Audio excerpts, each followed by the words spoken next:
Bonjour à toutes, bonjour à tous. Aujourd'hui, nous allons parler des VLAN. Nous allons voir comment est-ce qu'ils fonctionnent et à quoi est-ce qu'ils nous servent. Les VLAN signifient en anglais Virtual LAN.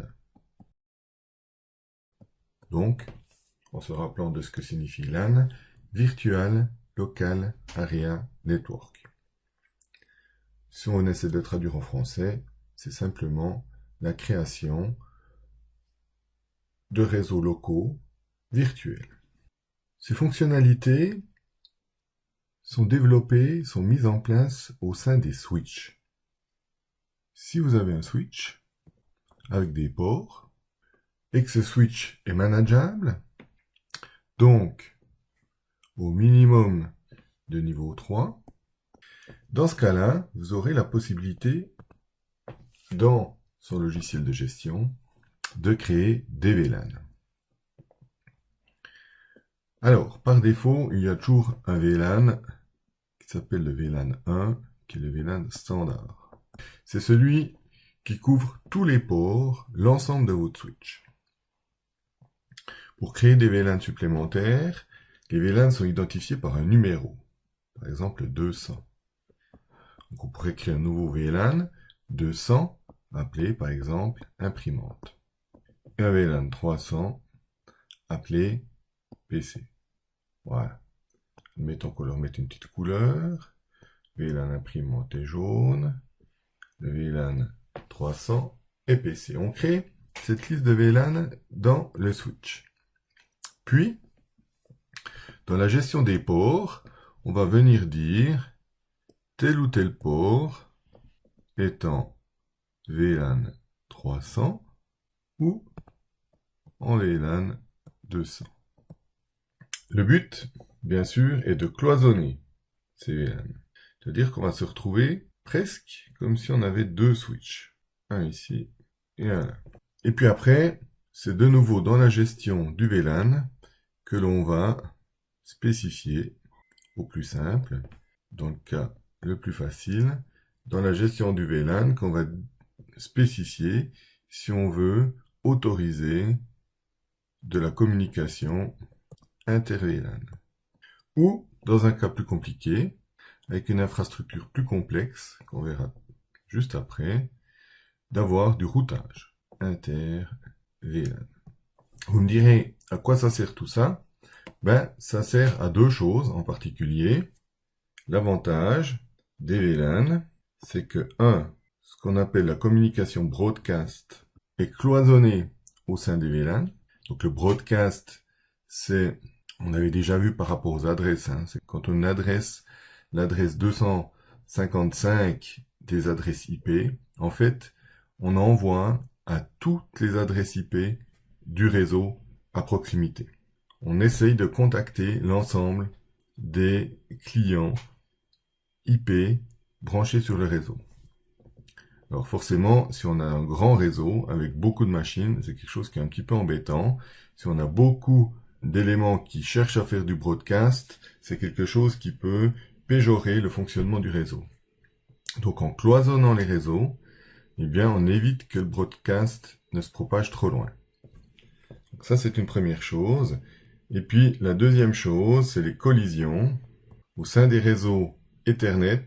Même encore aujourd'hui, depuis qu'on a mis en place des switches qui remplacent quasiment dans la totalité les hubs, et que les switches ont l'intelligence de connaître quels sont les destinataires et de communiquer que entre les ports qui ont besoin de communiquer, il arrive encore, tout dépend comment est conçu le réseau, que des trames, des paquets de communication n'arrivent pas à temps au destinataire et qu'il y ait des conflits qui se produisent ou qu'on pourrait appeler des collisions, c'est-à-dire que tout d'un coup, deux clients se mettraient à parler en même temps au sein du réseau Ethernet, et ça c'est quelque chose qui n'est pas permis sur Ethernet. Et dans ces cas-là, il y a des problèmes de collision, et ça veut dire que les paquets doivent être retransmis, et donc on perd du temps, donc de la performance. Voilà, donc les VLAN nous aident à gérer ces deux problèmes-là. Alors, au-delà du petit exemple tout simple que je viens de faire, bien sûr, généralement, le fonctionnement des VLAN se fait dans une infrastructure plus grande. Donc, généralement, on va avoir plusieurs switches. Voilà. On va avoir donc plusieurs switches qu'on appellera des switches d'accès, hein, comme on a déjà vu. C'est ceux sur lesquels on va brancher les clients. Et puis, on a des switches centraux, ou core, ou de distribution, si on fait simple, qui eux vont relier nos switches en dessous. On verra après pour les liaisons. Alors, admettons qu'on reprenne notre exemple de tout à l'heure. Qu'on veuille, au sein de tout ce réseau complet, avoir un VLAN imprimante et un VLAN PC. Donc celui-là, on va mettre 200. Celui-ci, on va mettre 300. On va mettre des petites couleurs, un vert et un jaune. Ok. Donc ça veut dire que sur chacun de nos switches, on va devoir venir définir, lister notre 300. On va devoir venir configurer ça sur le switch pour lui dire qu'il a un VLAN 300, qu'il a un VLAN 200. Et puis après, il va falloir que l'on vienne définir sur nos switches quels sont les ports en 200 et quels sont les ports en 300. Alors jusque-là, c'est pas mal. Ça fonctionnerait plutôt pas mal si on n'a que deux switches. Eh bien, on peut imaginer, effectivement, que c'est quelque chose qui fonctionne simplement. Maintenant, le problème, c'est qu'on doit les faire communiquer, ces deux switches. Alors, vous imaginez bien qu'il n'est pas vraiment autorisé de dire, puisque mes VLAN sont séparés, hein, j'ai un VLAN ici, j'ai un VLAN là, j'ai un VLAN ici, j'ai un VLAN là. Admettons que je branche mes deux switches ensemble ici, ça ne va pas jouer, n'est-ce pas? Ça ne sera pas possible, parce que mon VLAN vert qui est à côté sera complètement séparé de mon VLAN jaune, et si les 4 ports jaunes pourraient dans ce cas-là communiquer ensemble, les ports verts resteraient cloisonnés 2 par 2, chacun de leur côté, sans être liés. Donc ça n'irait pas du tout. Alors, ce que l'on doit faire, en fait, c'est utiliser des ports spécifiques qui ne sont pas dans les VLAN. Ici, je pourrais les brancher ensemble. Là, je vais montrer l'exemple avec le troisième switch en haut. Qu'est-ce qu'on fait quand on veut être vraiment propre? Et on va venir brancher ces éléments ici.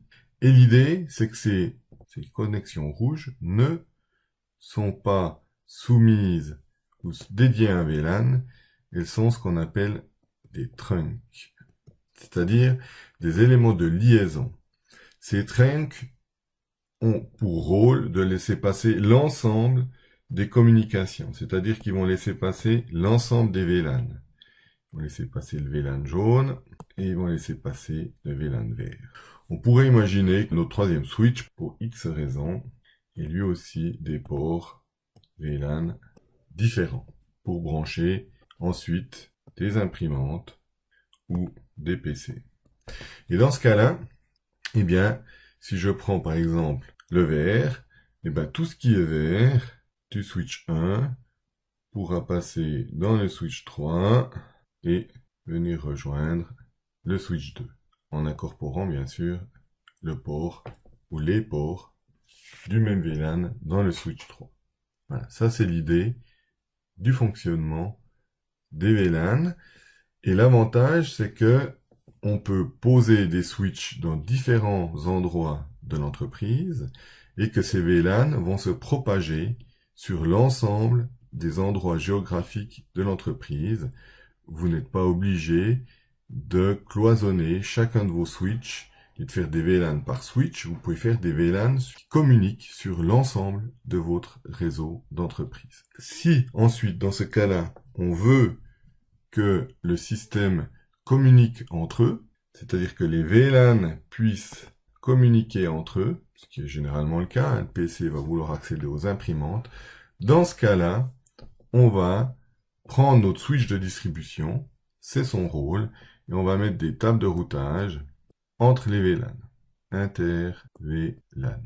Et ainsi, notre switch de distribution prend tout son sens, puisque ce sera vraiment le concentrateur, l'aiguilleur du système, Alors vous me direz, c'est un petit peu bête parce que si les PC du switch 1 veulent communiquer avec les imprimantes du switch 1, ça devrait passer par la ligne de communication sur le switch 3 qui va faire router le système pour le renvoyer dans le trunk sur le switch 1 VLAN imprimante. Oui, c'est vrai. Mais paradoxalement, avec les avantages qu'on peut en tirer du cloisonnement des informations qu'on a vues avant, eh bien, ça améliorera significativement le mode de fonctionnement du réseau et ça évitera beaucoup de problèmes qui généralement causent des ralentissements importants au sein du réseau. Voilà en quelques mots, en quelques explications, le mode de fonctionnement et l'utilité des VLAN. J'espère que ce petit tuto vous aura été utile. Merci de m'avoir suivi.